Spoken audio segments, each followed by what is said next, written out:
पिता परमेश्वर प्रभु यीशु मसीह के नाम से, शास्त्र में लिखा है कि तू अपने पर्वत पर विराजमान है और सभा के शोर पर तू ही राजा है और अपने सिंहासन पर से तू ही बात करता है तेरे राज्य में।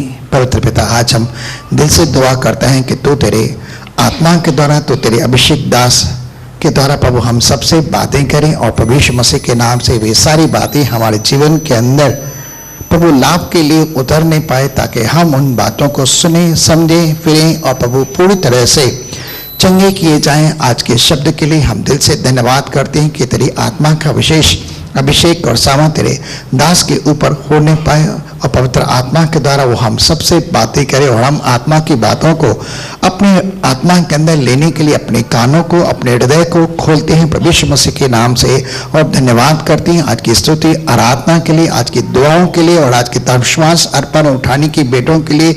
ये सब तेरी महिमा के लिए गवाहियों के साथ हम आपके नाम के प्रति अर्पित करते हैं। पिता, होने दिन सारे बेटों को आप स्वीकार करें और जिन्होंने जो कुछ भी दिया, चाहे स्तुति रूपी बलिदान जो होठों का फल है, जो हम तेरे नाम का अंगीकार करते हैं, इन्हें भी ग्रहण कर और प्रभु तेरे नाम से मेरे खुदा उन सबों को भी तू आशीष कर जिन्होंने दशमांश अर्पण उठाने की बेटी दी है, उनके जीवन में भी 100 गुना प्रतिफल, 1000 गुना बराबर दे और किसी के जीवन में कोई कमी घटी न हो। लेकिन प्रार्थना करते हैं कि यीशु मसीह के नाम से महिमा के धन के अनुसार हर एक के जीवन के अंदर आशीष आए और आत्मिक आशीषें भी आने पाए जो स्वर्ग के अंदर है। हम सब बातों के लिए तेरा दिल से धन्यवाद करते हैं प्रभु यीशु मसीह के नाम से। एक जोरदार ताली देंगे परमेश्वर के नाम की महिमा के लिए और पास्टर सुहास गायकवाड़ जी का परमेश्वर की वेदी के ऊपर स्वागत करते हैं। बहुत जोरदार तालियां।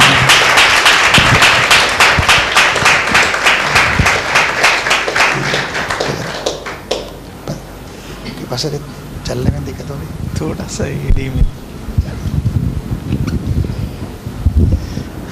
भजन संहिता 51 पढ़ेंगे हम, 51।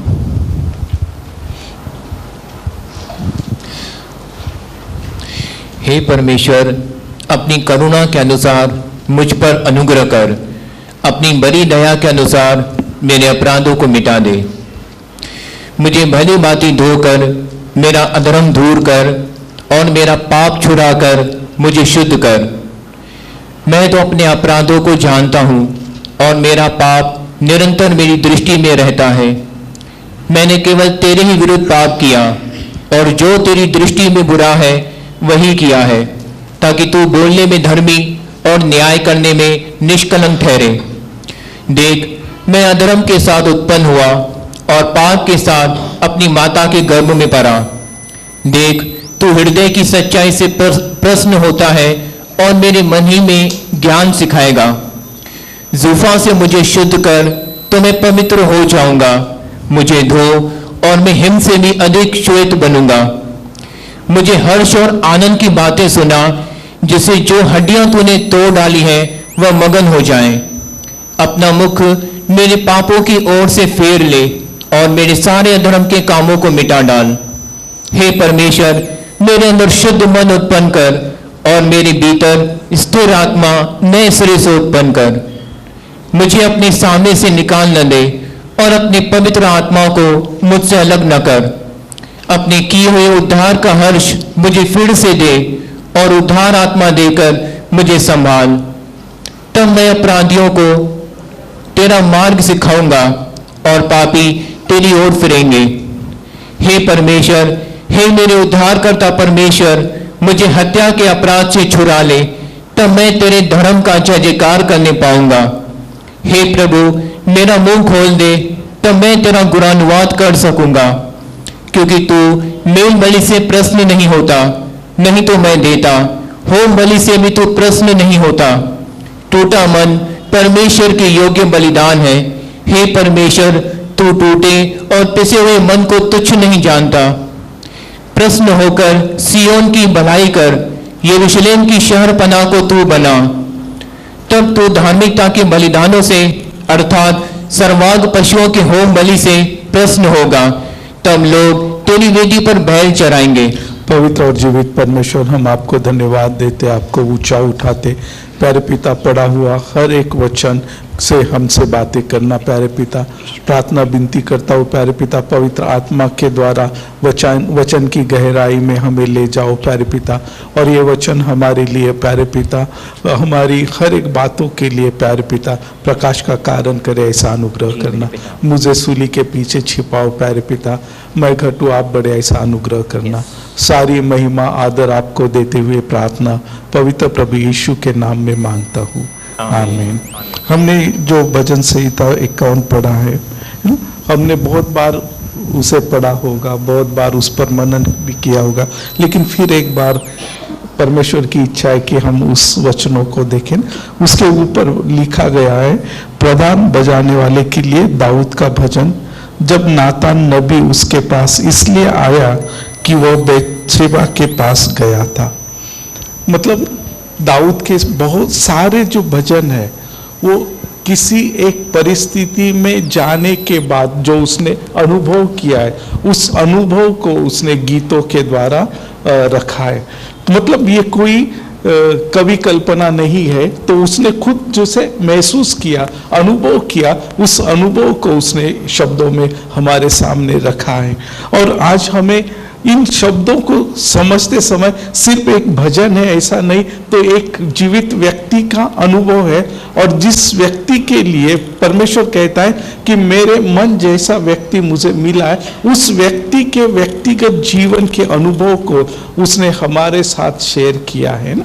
तो अगर हम 2 शमूएल उसका 11 और 12 अध्याय में जाओगे तो वहां पर हमें देखने को मिलेगा कि जो ये समय जो समय पे उसने ये भजन लिखा, उस समय की परिस्थिति क्या है। अगर उसका 11 अध्याय उसका 1 और 2 वचन पढ़े तो वहां इस रीति से लिखा गया है, 2 शमूएल 11 अध्याय 1 और 2 वचन। फिर जिस समय राजा लोग युद्ध करने को निकला करते हैं, उस समय अर्थात वर्ष के आरंभ में दाऊद ने योआब को और उसके संग अपने सेवकों और समस्त इजरायलियों को भेजा, और उन्होंने अमोनियों को नाश किया और रब्बा नगर को घेर लिया, परंतु दाऊद यरूशलेम में रह गया। सांझ के समय दाऊद पलंग पर से उठकर राजभवन की छत पर टहल रहा था, और छत पर से उसको एक स्त्री जो अति सुंदर थी नहाती हुई दिखाई पड़ी। यहाँ पर हम देखते कि एक वचन कहते कि जिस समय राजा लोग युद्ध पर जाते थे, उस समय राजा ने अपना सेनापति योआब और उसके सेवक को युद्ध के लिए भेज दिया, लेकिन वो युद्ध के लिए नहीं गए। अभी यहाँ जो पहला सेंटेंस है, जिस उस समय जब राजा जाते थे ना, इसका मतलब है राजा उस युद्ध के लिए जाना आवश्यक था, लेकिन राजा वहां पर नहीं गए।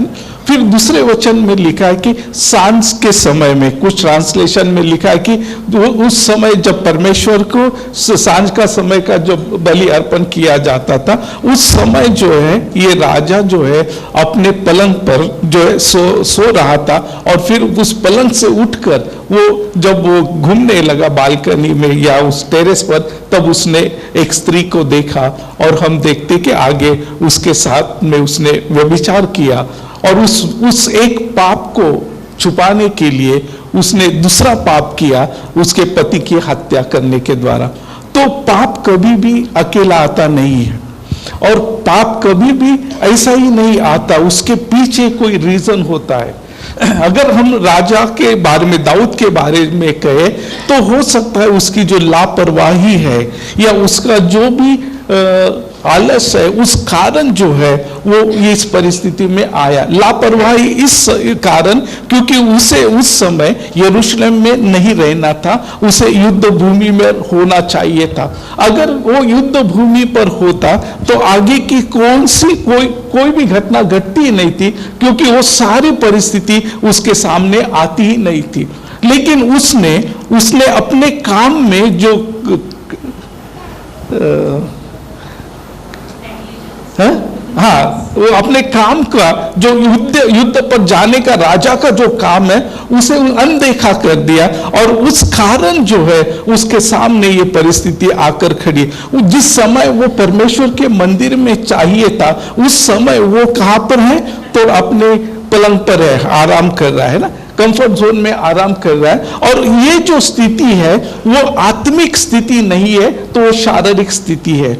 जब भी आप अपने शरीर को संतुष्ट करने की कोशिश करेंगे, वो शरीर आपको पाप की ओर ही लेकर जाएगा। लेकिन जब आप आत्मा को संतुष्ट करने की कोशिश करोगे, तब आप परमेश्वर की उपस्थिति में जाएंगे। यहां पर ये जो दो बड़ी बातें हैं जिसके कारण आगे का पूरा इतिहास बना है, वो उसे हमें समझना है। आज एक विश्वासी के रूप में जब हम परमेश्वर के संगति में चलते हैं, तो बहुत बार छोटे मोटे पापों में हम गिरते हैं, लेकिन उस पाप में गिरने के पीछे कुछ रीजन होता है जिसकी ओर बहुत बार हम अनदेखा करता है। हो सकता है उसके पीछे आप मेरा केयरलेसनेस हो या आलस हो, कुछ भी हो, लेकिन वो एक बात जो है आगे आपको पाप में लेकर जा सकती है। और जब एक पाप आपसे होता है, तो उस पाप को छुपाने के लिए आपको और आगे 1000 पाप करने पड़ते। जिस रीति से दाऊद ने उसका सबसे उत्तम, मतलब सबसे उसके जो 30 शूरवीर थे, उनमें उसका नाम इत्य का नाम आता था। उसके उस वीर को उसे मरवाना पड़ा, क्योंकि अपने पाप को छुपाने के लिए। मतलब दाऊद ने इज़राइल की जो हानि की है, वो बहुत बड़ी हानि थी, क्योंकि उसने अपने सेना में का एक वीर को उसने अपने पाप छुपाने के लिए मारा है। और ये जो बातें होने के बाद भी, मतलब इतने दो गहरे पाप होने के बाद भी, राजा को उस समय उस पाप की कोई भी फिक्र नहीं थी, या ना उससे कोई उसको कुछ एहसास भी नहीं था। लेकिन जब परमेश्वर ने उसके भविष्यवक्ता नातान को उसके पास भेजा, और नातान ने जब उससे बातें की, तब उसको एहसास हो गया कि मैंने कितना बड़ा पाप किया है। और जब उसको उस पाप का एहसास हो गया, तब वो परमेश्वर के चरणों में आकर पश्चाताप करने लगा है। हमें एक बात ध्यान में रखनी है, बहुत बार हमें भी अपने पापों की एहसास भी नहीं होता, दुख और पश्चाताप होने की बात ही अलग है। लेकिन जब पवित्र आत्मा आकर हमें उस पाप को बताता है, तब हमारा जो कर्तव्य है, जो कहा है उसे स्वीकारना। बहुत बार हम रीजनिंग करने लगते, कारण नहीं ऐसा हो गया इसलिए ऐसा हो गया। दाऊद के पास भी रीजन था, प्रभु अगर मैं युद्ध पे जाता तो पाप ही नहीं होता। लेकिन परमेश्वर के सामने कोई कारण नहीं चलते, उसमें एक ही बात होती, स्वीकार करना। और दाऊद ने वो किया, अपने उस पाप को उसने क्या किया, स्वीकार किया। जब तक कोई आकर उसे बताया नहीं, तब तक दाऊद अपनी ही मस्ती में जी रहा था। लेकिन जब परमेश्वर का भविष्यवक्ता आया, तब उसे मालूम हुआ कि उसने परमेश्वर के विरोध में कितना बड़ा पाप किया। और फिर उसके बाद ये भजन संहिता लिखी, उसके 1-2 वचन में हम देखते उसकी जो प्रार्थना है ना, वो प्रार्थना क्या कह रहा है वो, हे परमेश्वर अपने करुणा के अनुसार मुझ पर अनुग्रह कर। वो परमेश्वर को उसकी करुणा की याद दिला रहा है और कह रहा है कि तू अपनी उस करुणा के अनुसार तू मुझ पर क्या कर, अनुग्रह कर। फिर आगे कहता है अपनी बड़ी दया के अनुसार मेरे अपराधों को मिटा दे। परमेश्वर की करुणा, परमेश्वर की दया, तो कहता है कि तेरी करुणा और तेरा जो दया है उसके अनुसार तू मेरे अपराधों को क्या कर दे, मिटा दे। फिर 2 वचन में कहता है मुझे भली भांति धोकर मेरा अधर्म दूर कर और मेरे पाप छुड़ाकर मुझे शुद्ध कर। अभी यहां पर हम देख रहे कि ये जो गलतियां करने वाला जो दाऊद है, अभी उस स्थिति से निकलकर अभी वो परमेश्वर की उपस्थिति में आकर परमेश्वर के उस करुणा और परमेश्वर की उस बड़ी दया की भीख मांग रहा है। वो कह रहा है कि तेरी उस करुणा से तू मुझ पर अनुग्रह कर, तेरी उस बड़ी दया के अनुसार हमें, वो कहता है कि मेरे सारे अपराधों को तू क्या कर, मिटा दे। फिर 3 वचन में वो कहता है मैं तो अपने अपराधों को जानता हूं और मेरा पाप निरंतर मेरी दृष्टि में रहता है। वो कहता है मैं अपने अभी मेरे अपराधों को जानता हूं, मेरा पाप मेरे दृष्टि पर रहता है। लेकिन कब उसकी दृष्टि में आया, जब परमेश्वर ने उस पाप को उसकी दृष्टि में लाकर दिया है। और फिर 4 वचन में वो कहता है मैंने केवल तेरे ही विरुद्ध पाप किया और जो तेरी दृष्टि में बुरा है वही किया है, ताकि तू बोलने में धैर्य ठहरे। उसने बेतशेबा के विरोध में या उसके पति के विरोध में ही पाप नहीं किया, तो वो एक्सेप्ट कर रहा है कि उनके साथ तो मैंने हानि की बात की, पाप की बात की है, लेकिन सिर्फ उनके ही विरोध में नहीं, तो मैंने तेरे विरोध में भी क्या किया है, पाप किया है, और जो तेरी दृष्टि में बुरा है वही मैंने किया है। और इस बात के लिए वो परमेश्वर से कहता है कि जब तू न्याय करने में निष्कलंक ठहरे, मतलब जब तू मेरा न्याय करेगा तब तू उस निष्कलंक ठहरेगा। अगर उसके बाद अगर देखा जाए दाऊद के जीवन में जो उस पाप के परिणाम आए, उसके पाप की क्षमा हो गई, उसने परमेश्वर ने उसे धोकर शुद्ध किया, लेकिन उस पाप का परिणाम जो उसे भोगना ही पड़ा, क्योंकि बेतशेबा का पहला बच्चा जो है, हम उस पाप के द्वारा जो उत्पन्न हुआ वो मर गया। उसके बाद उसके घर में ही जिस व्यभिचार के कारण जो तलवार उसके पीछे लगी, जिस रीति से उसके अपने बेटे ने ही अपनी बेटी पर बलात्कार किया, उन सारी बातों को अगर देखा जाए तो पाप जो है कभी अकेला आता नहीं और कभी अकेला जाता भी नहीं।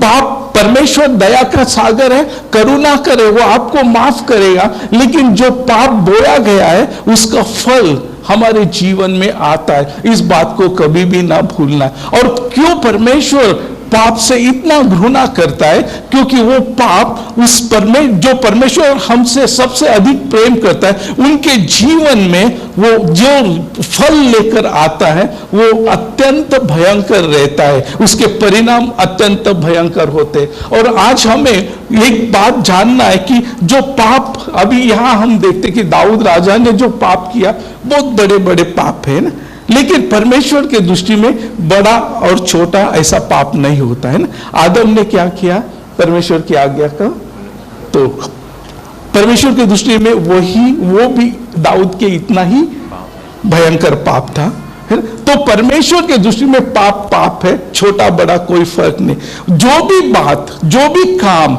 आपको परमेश्वर की दृष्टि से अलग करेंगी, वो परमेश्वर की दृष्टि में हमारे लिए घृणित पाप है। फिर वो चाहे आज्ञा तोड़ना हो, या कोई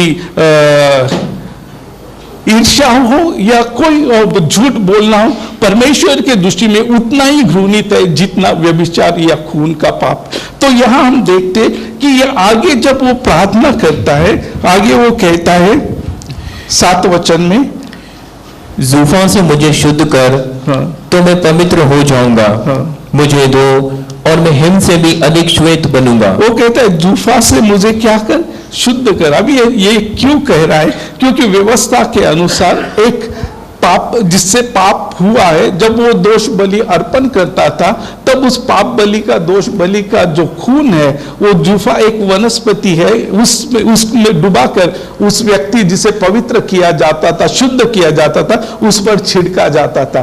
तो यहां दाऊद कह रहा है कि हे परमेश्वर, तू उस लहू से तू मुझे क्या कर, शुद्ध कर। उससे जिस लहू के द्वारा तू व्यवस्था के अनुसार हमें शुद्ध करता है, उसी रीति से तू मुझे शुद्ध कर। फिर वो कहता है मुझे धो और मैं हिम से भी अधिक श्वेत बनूंगा। हम देखते कि यशाया 1:18 में लिखा है कि अगर हमारे पाप लाल रंग से भी अगर वो होगे तो भी वो धोकर क्या होगे, हिम के नाई। तो दाऊद वो प्रार्थना कर रहा है कि परमेश्वर, मेरे पाप बहुत घृणित है, मेरे पाप बहुत ही मतलब गंदे, लेकिन फिर भी तू मुझे धोकर उस हिम के समान तू मुझे क्या कर, शुद्ध कर। हिम के समान मतलब जिस पर कोई दाग धब्बा नहीं है, पूर्णता शुद्ध है, उस रीति से तू मुझे शुद्ध कर। और फिर आगे 8 वचन जो है, 8 वचन से हमें मुझे 12 वचन तक अगर हम देखें तो वहां जो दाऊद ने पाप किया है उसके परिणामों के बारे में वो लिख रहा है ना। जो पाप तो हो चुका है, लेकिन अब उसके परिणाम उस पर जो हो रहे, वो कहता है मुझे हर्ष और आनंद की बातें सुना, जिससे जो हड्डियां तूने तोड़ डाली है वह मगन हो जाए। पाप सबसे पहला काम करता है, आपकी शांति और आपके आनंद को चुरा लेता है। क्योंकि हर समय आपके आत्मा में एक चुभन सी होती रहती है। वो पाप अभी आपको कभी भी शांति से रहने नहीं देता। वो पाप आपके जीवन का जो सही आनंद है उसे चुरा लेता है। लोग पाप करते हैं आनंद पाने के लिए, लेकिन पाप उनका आनंद तो नहीं देता, लेकिन उनके आनंद को चुराता है। दाऊद कह रहा है कि हे परमेश्वर, मुझे हर्ष और आनंद की बातें सुना, और जो हड्डियों तूने तोड़ डाली है वो मगन हो जाए। मतलब जो हड्डियां तूने तोड़ डाली वो फिर से जुड़ जाए, उसे फिर से उस शक्ति प्रदान हो जाए। क्योंकि पाप हमें कमजोर करता है, हमारा आत्मिक जीवन कमजोर करता है, हमारा मानसिक जीवन कमजोर करता है, हमारा शारीरिक जीवन भी कमजोर करता है। और इसलिए वो कहता है, वो हर्ष के बारे में और उसके बारे में फिर 9 वचन में कहता है, अपना मुख मेरे पापों की ओर से फेर ले और मेरे सारे अधर्म के कामों को मिटा डाल। वो कह रहा है क्या कर, अपना मुख क्या कर, मेरे पापों की ओर से फेर ले। जो दाऊद हर समय परमेश्वर की उपस्थिति में रहना चाहता था, वो तो ये भी चाहता था कि मैं परमेश्वर के मंदिर का खंबा बन जाऊं, वो तो चाहता था मैं उसका पहरेदार बन जाऊं। वो तो चिड़िया से ईर्ष्या करता है क्योंकि वो परमेश्वर के मंदिर में घर बनाकर रहती है। वो दाऊद कहता है कि हे परमेश्वर, मेरे पापों से और तू मेरा अपना मुंह क्या फेर ले। मतलब वो जब अपने मेरे पापों का मतलब वो मुझसे अपना मुंह क्या कर ले, फेर ले। क्योंकि वो अभी अपने आप को इस योग्य नहीं मानता है कि जो परमेश्वर की उपस्थिति में रह सके, जो परमेश्वर की उपस्थिति में आकर उस परमेश्वर की महिमा या उसकी उपासना कर सके। और इसलिए वो कहता है कि अपना मुंह मुझसे क्या कर, फेर ले। फिर आगे कहता है, मुझे और मेरे सारे अधर्म के कामों को मिटा डाल।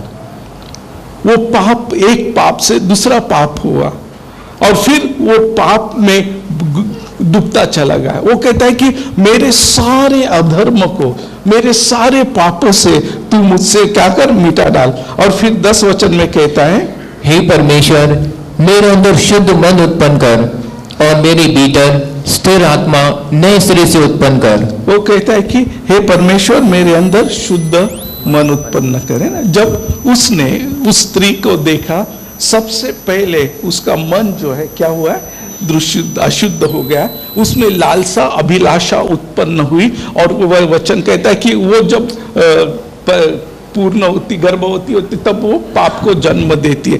तो शुरुआत कभी भी कहाँ से होती है, मन से उत्पन्न होती है। और वो मन की सारी शुद्धता को क्या करता है, अशुद्ध बना देता है। और इसलिए वो कहता है कि हे परमेश्वर, मेरे अंदर उस पाप के कारण जो मेरा मन अशुद्ध बन चुका है, जिसने अपनी शांति और अपना हर्ष को खो दिया है, उस मन को तो फिर से क्या कर, शुद्ध कर। मतलब उस मन के अंदर की सारी शरीर की अभिलाषा है। फिर उसके बाद उसने जो गंदा प्लान किया उसके पति को मारने के लिए, उस सारी बातों से जो मतलब उसके अंदर शक उत्पन्न हुआ, उसके अंदर उसके लिए घृणा उत्पन्न हुई, ये सारी बातों से उसके मन को अशुद्ध हो चुका है। और इसलिए वो कहता है, हे परमेश्वर, मेरे अंदर अभी फिर से तू क्या कर, एक शुद्ध मन उत्पन्न कर। क्यों शुद्ध मन? क्योंकि वही दाऊद कहता है कि शुद्ध मन के जो सरल लोग हैं, शुद्ध मन के, उनसे परमेश्वर की उपासना से परमेश्वर को आनंद मिलता है। और जब तक उसके मन में ये पाप की कड़वाहट है, गंदगी है, वो खुले मन से, खुले दिल से परमेश्वर की उपस्थिति में ना तो आ सकता है, ना परमेश्वर की महिमा गा सकता है। और इसलिए वो कहता है, हे परमेश्वर, मेरे अंदर क्या कर, शुद्ध उत्पन्न कर। और फिर आगे कहता है, मेरे अपने पवित्र आत्मा को मुझसे अलग न कर। वो एक सच्चाई को जानता था, पाप में पवित्र आत्मा कभी भी नहीं रहेगा। वो पाप में रहेगा तो पवित्र आत्मा उससे अलग हो जाएगा। और इसलिए वो कहता है कि हे परमेश्वर, तू अपने पवित्र आत्मा को मुझसे अलग मत कर। जो सबसे मनुष्य के लिए घातक या डेंजरस बात है, परमेश्वर से अलग होना। और इसलिए हम देखते हैं कि परमेश्वर का वचन 1 थेसल 5 में कहता है कि पवित्र आत्मा को मत बुझाओ।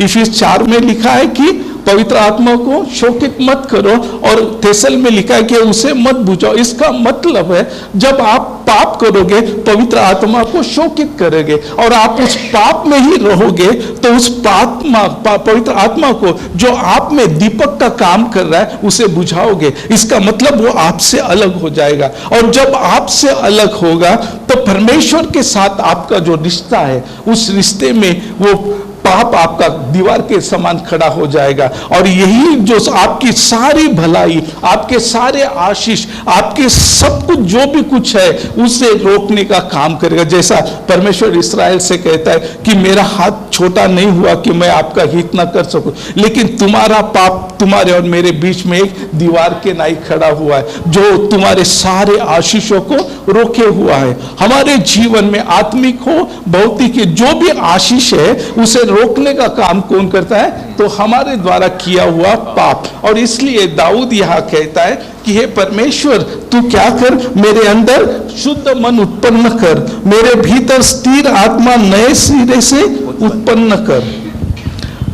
सॉरी, मैं 10 से डायरेक्ट 11 पे आ गया था। तो ये 10 में लिखा है कि पहले मेरे भीतर स्थिर आत्मा नए सिरे से उत्पन्न कर, है ना। अभी यहां ये पवित्र आत्मा के बारे में बात नहीं कर रहा है, उसके खुद की आत्मा के बारे में बात कर रहा है। जो उसका खुद का आत्मा जो परमेश्वर के साथ मिला हुआ था, जिसमें शांति था, जिसमें आनंद था, अभी वो आत्मा जो है पाप के कारण वो शांति को, वो आनंद को वो गवा बैठा है। तो वो पाप का दोष उसके आत्मा पर एक बोझ के समान बना है, और इसलिए वो कह रहा है कि ये परमेश्वर मेरी आत्मा में क्या कर, तू मेरी भीतर स्थिर आत्मा नए सिरे से उत्पन्न कर।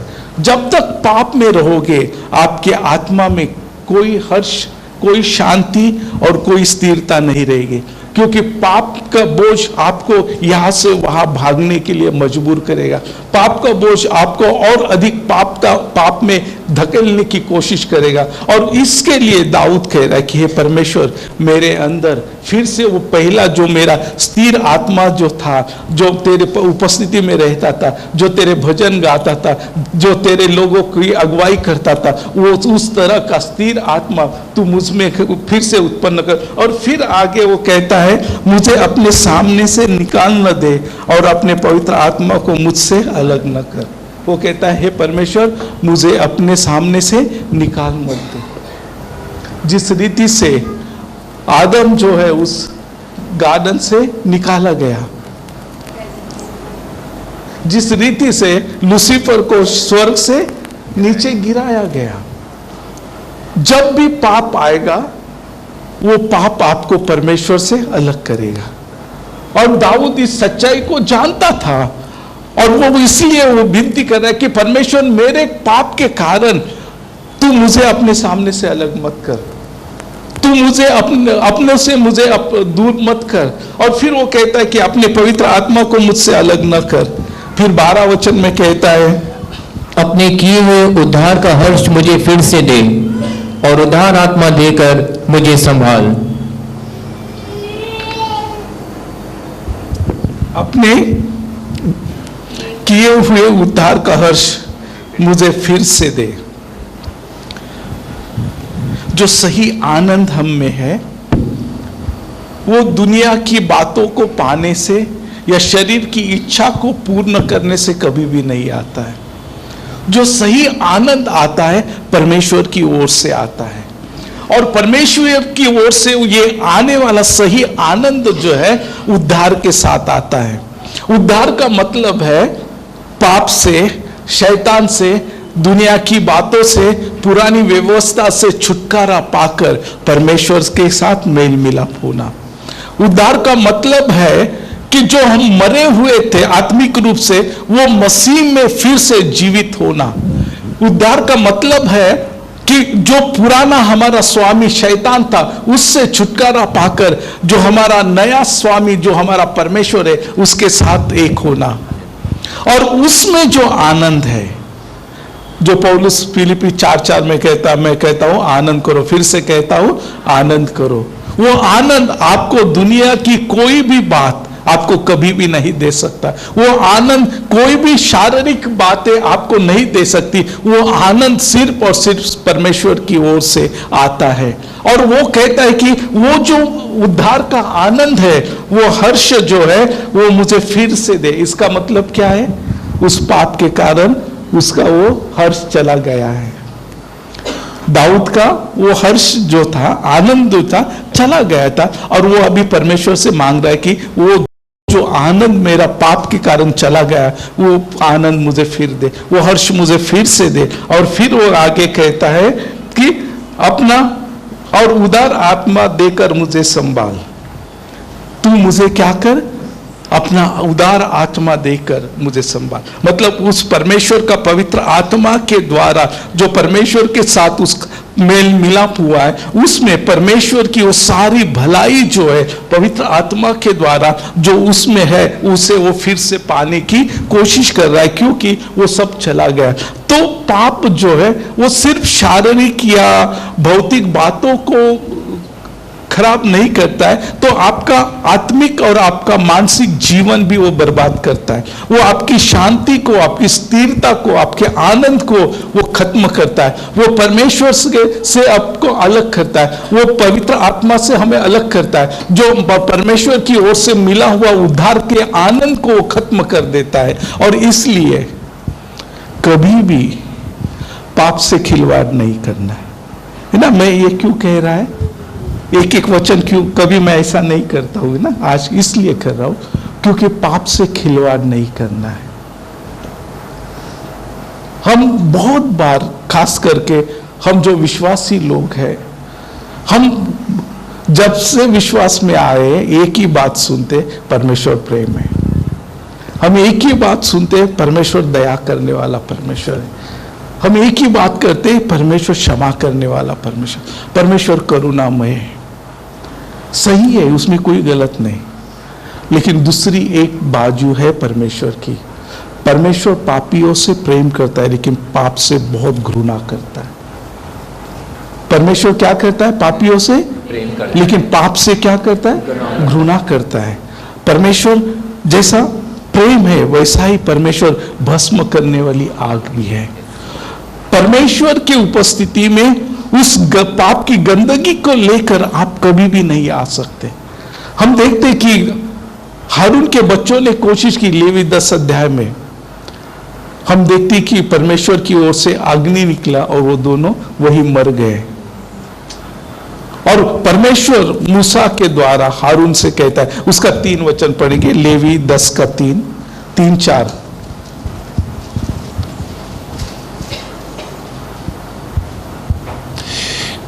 तब मूसा ने हारून से कहा, यह वही बात है जिसे यहोवा ने कहा था कि जो मेरे समीप आए अवश्य है कि वह मुझे पवित्र जाने और सारी जनता के सामने मेरी महिमा करे।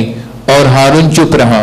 क्या लिखा है? परमेश्वर, मूसा कहता कि परमेश्वर ने कहा था कि जो मेरे समीप आए अवश्य है कि वह जाने कि मैं पवित्र हूं, और जो भी उसके पास आए उनके द्वारा सारी जनता के बीच में, लोगों के सामने परमेश्वर की महिमा हो। पाप में परमेश्वर की महिमा नहीं होगी, तो पाप में परमेश्वर का न्याय आएगा। हमें इस बात को समझना है कि एक सही मसीह जीवन जीना है हमें, तो परमेश्वर के साथ हमारा जो रिलेशन, संबंध है, वो और अधिक निकट आने की आवश्यकता है।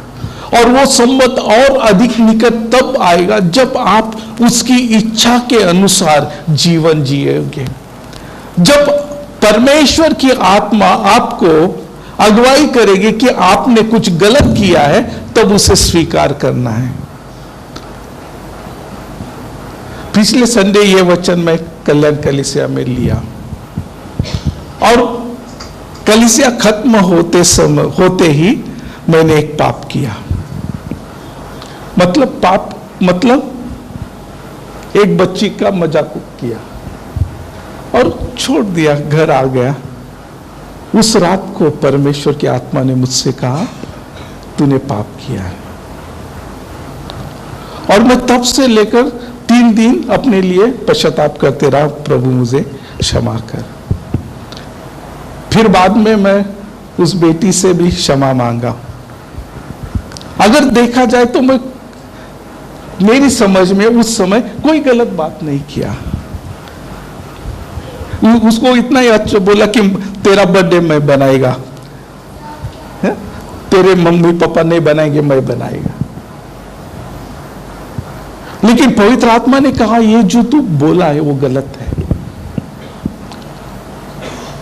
तो मेरे लिए ये जिम्मेदारी है कि अगर पवित्र आत्मा कह रहा है गलत है, उसका मतलब गलत है।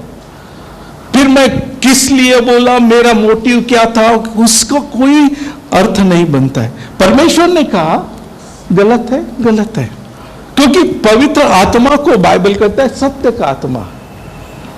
अगर वो सत्य का आत्मा है तो उसने जो कहा वो सत्य है। मैंने गलत किया है, मैंने पाप किया है। ऐसी बहुत सारी छोटी छोटी बातें हमारे जीवन में होती है और उसे हम अनदेखा करते हैं। लेकिन तब तक अनदेखा आप कर सकते हैं जब तक पवित्र आत्मा आपको अगुवाई ना करे।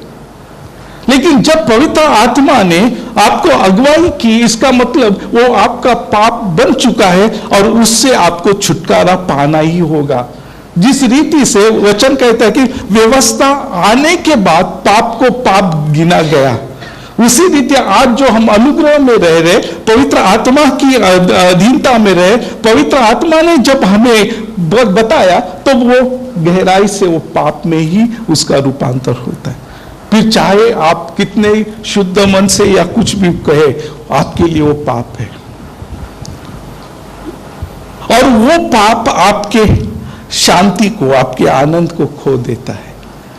मुझे लगने लगा अरे यार, अगर जब मैं परमेश्वर से पश्चाताप तो कर रहा है, लेकिन मैं बोला अरे लेकिन उस बेटी ने अलग एंगल से लिया होगा, उसने क्या सोचा होगा, मैं उसके माता पिता का अनादर कर रहा हूं, या वो माता पिता उससे प्रेम नहीं करते। कोई ये विचार सारे मन में मेरे आने लगे और फिर मेरे अंदर का मेरा जो मन है वो अपनी शांति खोने लगा। एक दोष की भावना और गहराई से उसमें समाने लगी। जब मंडे को उस बेटी से मैंने क्षमा मांगी, तब से मैंने वो छुटकारा परमेश्वर से पश्चाताप कर लिया था। 3 दिन कंटिन्यूस कर रहा था, लेकिन फिर भी ऐसा लग रहा था नहीं, मुझे उससे बात करना आवश्यक है। कहने का मतलब क्या है? आपने व्यभिचार किया, खून किया, चोरी किया, डाका डाला, इसका मतलब आपने पाप किया, ऐसा नहीं। जब भी परमेश्वर का पवित्र वचन और पवित्र आत्मा आपकी गलती आपको दिखाए, इसका मतलब है आपने पाप किया है। उसे ग्रहण करो, स्वीकार करो और परमेश्वर के चरणों में जाओ। हो सकता है कि अगर उस व्यक्ति से आप माफी मांग सकते तो मान लो, अगर इन केस वो पुरानी बात है या वो व्यक्ति से आप नहीं मिल पा रहे तो कोई बात नहीं, परमेश्वर से मांग लो। क्योंकि जब तक आप मानोगे नहीं, पवित्र आत्मा आपको शांति से रहने नहीं देगा। क्योंकि पवित्र आत्मा नहीं चाहता कि आप परमेश्वर से दूर हो जाए। पवित्र आत्मा नहीं चाहता कि हम उससे अलग हो जाए। पवित्र आत्मा नहीं चाहता कि हम अपने उद्धार के आनंद को गवाए। पवित्र आत्मा नहीं चाहता कि जो शांति मसीह यीशु ने हमें दी है उस शांति से रहित हम हो जाए। वो चाहता है कि उसकी पवित्र उपस्थिति में, उसकी पवित्रता में हम सदा उसके साथ बने रहे। और इसी कारण पवित्र आत्मा हमारी हर एक गलतियों को, हमारे पापों को हमारे सामने रखता है। जिस रीति से परमेश्वर ने नातान भविष्यवक्ता को दाऊद के पास भेजा। क्यों भेजा?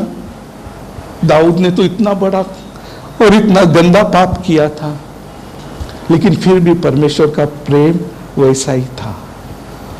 दाऊद से पाप हो चुका था और बहुत ही घृणित पाप हुआ चुका था, लेकिन वो पाप परमेश्वर के प्रेम को मिटा नहीं सका, ना उस प्रेम को कम कर सका। परमेश्वर ने दाऊद के पास नातान को इसलिए भेजा क्योंकि दाऊद पर उसका प्रेम और दाऊद के बारे में उसकी जो भलाई है वो प्रकट कर सके। उस प्रेम और उस भलाई को परमेश्वर तभी प्रकट कर सकता है जब दाऊद पश्चाताप करे। क्योंकि जब पश्चाताप होगा तो क्षमा होगी। एक यूहन्ना 1:7-9 में हम देखते हैं, जो कोई अपने पाप को कबूल करता है और छोड़ता है, उसके पापों की क्षमा होती है और परमेश्वर को पुत्र प्रभु यीशु का लहू से धोकर शुद्ध कर। मतलब जब तक आप उसे मानते नहीं है, दाऊद ने कितना बढ़िया रीति से इसे माना है। वो 5 वचन में कहता है, 4, 5, 6 वचन पढ़ेंगे, 4, 5 वचन पढ़ेंगे। मैंने केवल तेरे ही विरुद्ध पाप किया और जो तेरी दृष्टि में बुरा है वही किया है, ताकि तू बोलने में धर्मी और न्याय करने में निष्कलंक ठहरे। देख, मैं अधर्म के साथ उत्पन्न हुआ और पाप के साथ अपनी माता के गर्भ में पड़ा। वो कहता है कि मैं जन्म से ही पापी हूं। जब मैं माता की कोख में था तब से मैं पापी हूं। मैंने तेरे विरोध में अधर्म किया है, मैंने तेरे ही विरोध में पाप किया है। और इस बात को मानना जो है वो परमेश्वर की दृष्टि में एक सबसे बड़ी बात है। प्रभु यीशु मसीह ने एक दृष्टांत दिया। एक परुषी और एक चुंगी लेने वाला प्रार्थना करने के लिए मंदिर में गए। जो चुंगी लेने वाला था वो आकर बड़ी महिमा के साथ कहने लगा, हे परमेश्वर, मैं उस चुंगी लेने वाले के समान नहीं है। मैं हफ्ते में 2 बार उपवास करता हूँ, मैं दशमांश देता हूँ, ये करता है वो करता हूँ। लेकिन वो चुंगी लेने वाले लिखा है वो उसने अपने सर को ऊपर भी नहीं किया। तो वो बड़ी गंभीरता से कहा, हे परमेश्वर, मुझ पापी पर दया कर।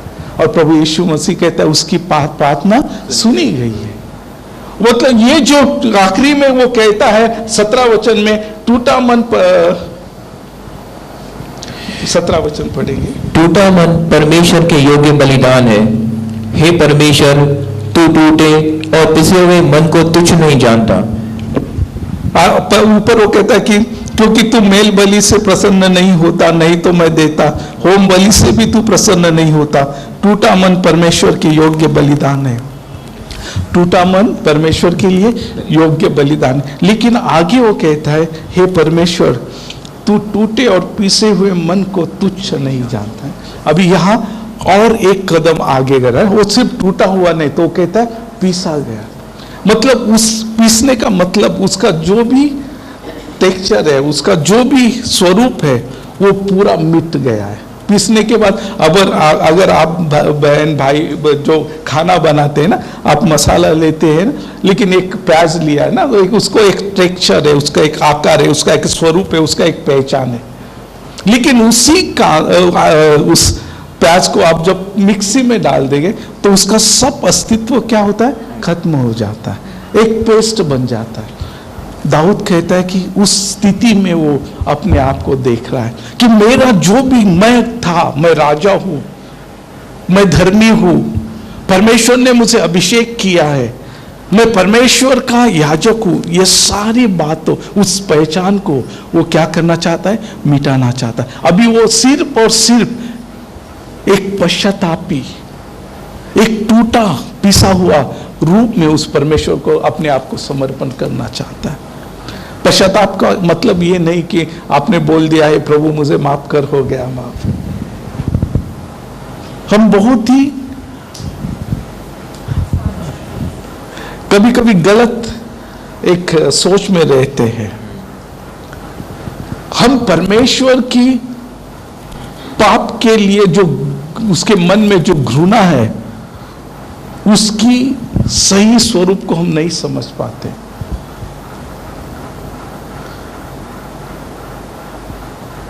क्योंकि परमेश्वर की सारी योजनाएं जो हमारे लिए है, उसे खत्म करने वाला पाप है। परमेश्वर की जो सारी भलाई है हमारे लिए, परमेश्वर जो भी भलाई के काम हमारे लिए करना चाहता है, उससे रोकने वाला कौन है, पाप है। और परमेश्वर नहीं चाहता कि हमारे और उसके बीच में कोई आए जो हमारे भलाई को रोक पाए।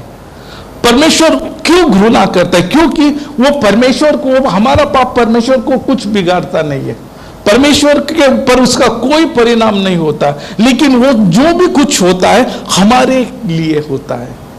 जैसे हम हमारे बच्चों की सारी भलाई को चाहते हैं, लेकिन अगर वो भलाई उनके लिए नहीं कर पाए तो हमारे अंदर क्या होता है? अभी एक बच्चा उदाहरण के लिए शराबी बन गया है ना, बाप उसके लिए बहुत कुछ करना चाहता है लेकिन नहीं कर पाता। क्यों नहीं कर पाता?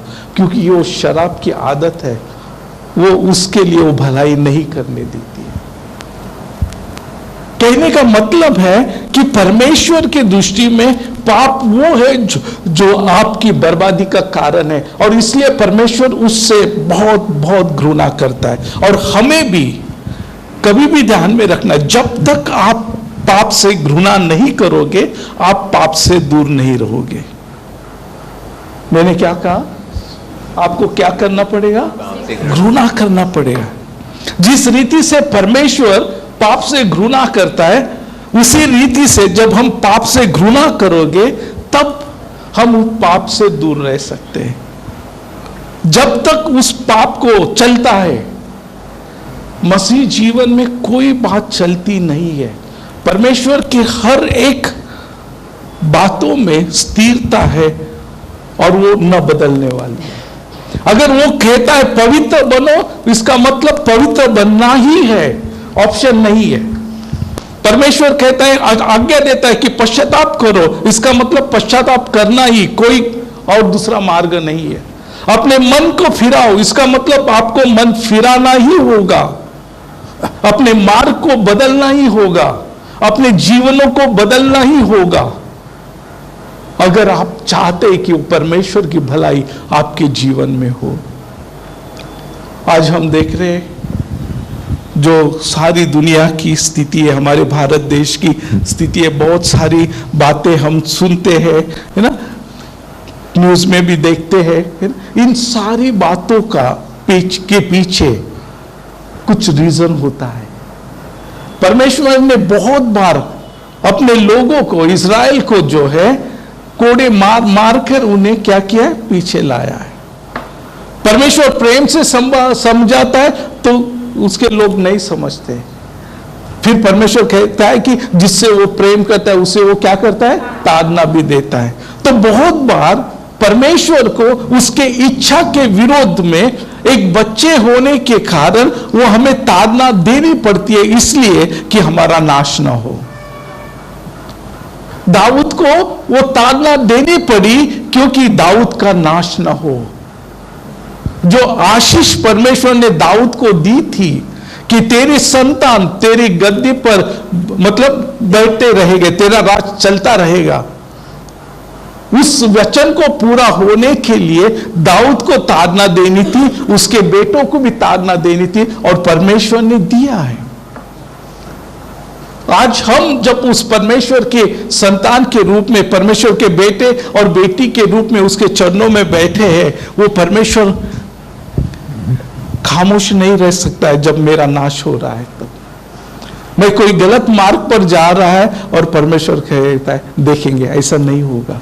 वो उसकी हर एक कोशिश करेगा कि मुझे उस गलत मार्ग से सही मार्ग, प्रेम होगा, करुणा होगी, ताड़ना होगी, सब कुछ होगा, क्योंकि वो मुझसे उतना प्रेम करता है। आज हम उस रीति से अपने आप को जानने की कोशिश करना है, जो उसकी पाप, उसका जो प्रार्थना है, उसका जो पश्चाताप है, और उस पाप के कारण उस पर होने वाले जो परिणाम है, उनकी गहराई की समझ दाऊद में थी। आज हम में वो समझ नहीं है, इसलिए बहुत बार हम बोलते चलता है। पवित्र आत्मा बोलता है, एक कान से सुनकर दूसरे कान से छोड़ देते। वचन हमसे बात करता है लेकिन उस वचन को भी नहीं सुन रहे, ना उस पवित्र आत्मा से भी नहीं सुन रहे, और फिर हम कहेंगे परमेश्वर प्रेम है। फिर दुख आया तो बोलेंगे परमेश्वर तूने ऐसा क्यों किया। सताव आएगा तो बोलेंगे परमेश्वर तू क्यों नहीं बचा रहा है। ये सब कुछ होने से पहले परमेश्वर ने अपने प्रेम से हमें सुधारने की लाखों बार कोशिश की, लेकिन हम अपने मार्ग को छोड़ने को तैयार नहीं है। हम अपनी गलतियों को मानने के लिए तैयार नहीं है, हम अपने मन को फिराने के लिए तैयार नहीं है। इस कारण बहुत बार हमें अलग अलग रीति की समस्याओं का सामना करना पड़ता है, क्योंकि हमारा पाप हमारे और परमेश्वर के बीच में खड़ा हो जाता है, जो हमारे आशीषों को रोकता है। आज ये भजन संहिता को मैं चाहता हूं आप घर जाओगे 5-10 बार पढ़ो और उसके हर एक वचन को समझने की कोशिश करो। दाऊद इस वचन के द्वारा क्या कहना चाहता है, हर एक बातों के पीछे दाऊद की क्या मनसा है। जब वो कहता है कि मेरे अंदर स्थिर आत्मा फिर से तू उत्पन्न कर, इसका मतलब है उसकी मन की सारी आत्मा की सारी स्थिरता शांति वो खो चुका है। इन अंतिम दिनों में जब हम मसीह के आने की बात जो रहे हैं, हम सब लोग बहुत बिंदास रीति से कहते हैं मैं प्रभु के साथ जाएगा। अभी भी मैंने कहा तो सब अपने हाथ उठा लेंगे, ये विश्वास होना चाहिए, लेकिन उसी के साथ वैसा जीवन भी होना चाहिए। क्योंकि भजन प्रकाशित वाक्य 19 अध्याय में लिखा है कि उसके दुल्हन ने अपने आप को तैयार किया है, और फिर 8 वचन में लिखा है उसे श्वेत मलमल के वस्त्र पहनने के लिए दिए गए, वो उनके धर्म के काम है। इसका मतलब कलीसिया ने अपने आप को एक दुल्हन के रूप में तैयार किया है, और वो दुल्हन के रूप में तैयार होने के लिए जो उसकी आवश्यक बात है वो धर्म के काम है, वो पवित्रता है, वो शुद्धता है, जिसने उसे उस विवाह के लिए क्या किया, तैयार किया है। विश्वास से कहते समय उस विश्वास में हमें जीना भी आवश्यक है। जब हम कह रहे हैं कि प्रभु आएगा और मैं जाएगी या जाएगा, तब इस बात को ध्यान में रखना है कि आप क्या बोल रहे हैं और क्या जी रहे हैं। प्रभु कहता है कि सुनने वाला ही नहीं, तो जो सुनकर वैसा चलता है वो धर्मी है, वो धन्य है। हमें परमेश्वर की वचन को पढ़ना है, सिर्फ पढ़ने वाले नहीं होना है ना। मैं मेरा खुद के लिए एक मैंने स्लोगन बना के रखा है, बहुत पुराना है ना, कि वचन ना सुनने के लिए, ना पढ़ने के लिए, जीने के लिए। जिस दिन से आप इस बात को अपने दिलो दिमाग पर रखेंगे, अभी हम बाइबल स्टडी करते हैं, अभी मेरा उल्लासनगर में सब बाइबल स्टडी है ना। कहने का मतलब क्या, स्टडी मत करो, जो सुनते हो, पढ़ते हो, समझते हो, वैसे जीने की कोशिश करो। जब आप वैसे जीने की कोशिश करोगे, पवित्र आत्मा आपको सामर्थ्य देगा, पवित्र आत्मा आपको अगुवाई करेगा, पवित्र आत्मा आपको लेकर चलेगा। इसलिए रोम 8:14 में लिखा है, जितने पवित्र आत्मा से चलाए चलते वे ही परमेश्वर के संतान है। यूहन्ना 1:12-13 में लिखा है, उसे ग्रहण किया है, उन्हें सिर्फ अधिकार मिला है। लेकिन हकीकत में अगर आपको परमेश्वर की संतान बनना है तो आपको पवित्र आत्मा के द्वारा चलना है। पवित्र आत्मा इस पर चलाता है, क्योंकि पवित्र आत्मा ने ही हमें दिया है। और आज जो इस वचन के द्वारा दाऊद की जो स्थिति को पवित्र आत्मा ने मेरे सामने और आपके सामने इसलिए रखा है कि हम पाप की परिणामों को सही रीति से समझ पाए, पाप आपके जीवन में क्या कर सकता है उसे समझ सके, और जो भी वो पाप हो उससे कैसे बच सकते इसके बारे में भी ये भजन संहिता हमें सिखाती है। क्योंकि वचन रोमी 3 के अनुसार कोई भी धर्मी नहीं है, सब ने पाप किया है और परमेश्वर की महिमा से रहित है।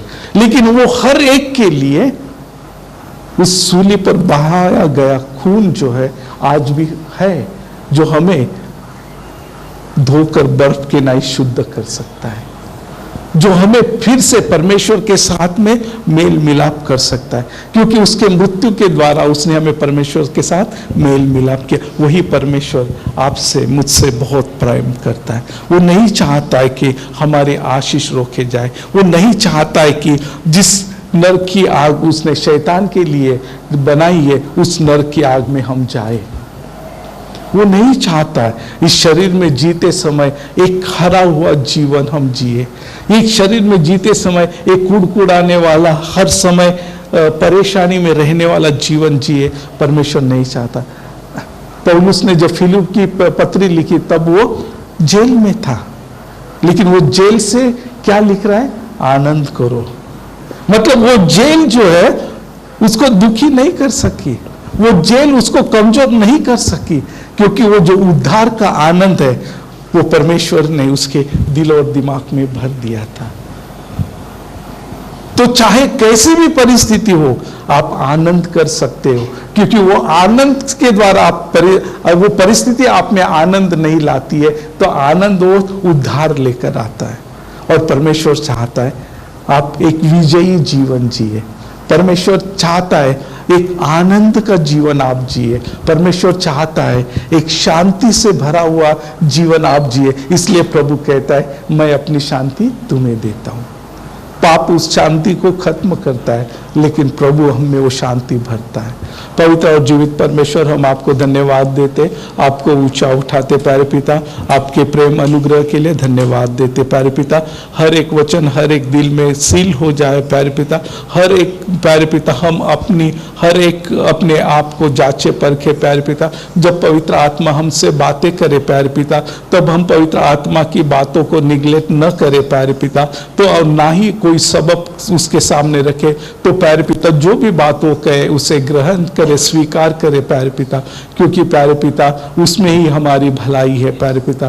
प्रार्थना करता हूँ जिस रीति से दाऊद कहता है कि परमेश्वर के लिए टूटा हुआ मन प्यारे पिता, पिसा हुआ मन हो प्यारे पिता। हम अपने आप को आप में खोना चाहते प्यारे पिता, और इसके लिए हम प्रार्थना करते मसीह में बने रहने के लिए, आत्मा से चलाए चलने के लिए हमें अनुग्रह करना। सारी महिमा मैं आपको देता हूँ। पास्टर, एल्डर्स, कलीसिया सबको आशीष करना। आने वाले मसीह के लिए हमें तैयार रहने के लिए अनुग्रह देना। सारी महिमा आपको देते हुए प्रार्थना प्रभु यीशु के नाम में मांगता हूँ, आमीन। Praise the Lord.